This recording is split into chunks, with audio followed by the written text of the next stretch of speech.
Ahli Sunnah wal Jamaah.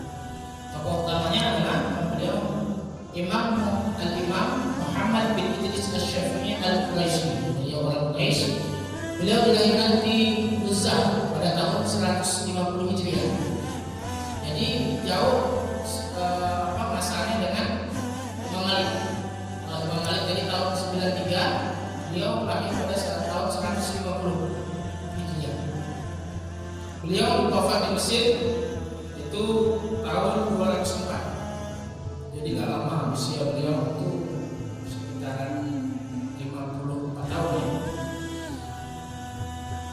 Beliau belajar kepada Imam Malik.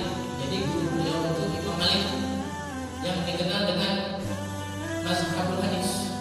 Kemudian beliau pergi ke Irak dan belajar dari ulama Irak yang dikenal sebagai mazhabul qiyas. Siapa tadi? Mazhabul qiyas siapa? Imam Hanafi. Beliau berikhtiar menyatukan mazhab terpadu, yaitu mazhab hadis dan mazhab qiyas. Jadi beliau menyatukan mazhab Imam Malik dengan mazhab Imam Hanafi, disatukan. Itulah keistimewaan mazhab Imam Syafi'i. Jadi beliau menyatukan antara mazhab Imam Malik dengan mazhab Imam Hanafi. Dan akhirnya ketika itu Imam Malik melihat perkembangan Imam Syafi'i yang luar biasa. Beliau umur 7 tahun sudah hafal Al-Quran, pandai diskusi dan selalu menonjol.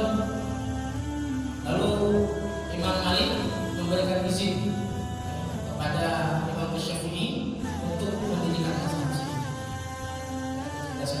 Bisa menyatukan antara mazhab Imam Malik dengan Imam Hanafi.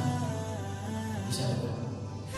Jadi mazhab ini lahir di Mesir, kemudian berkembang ke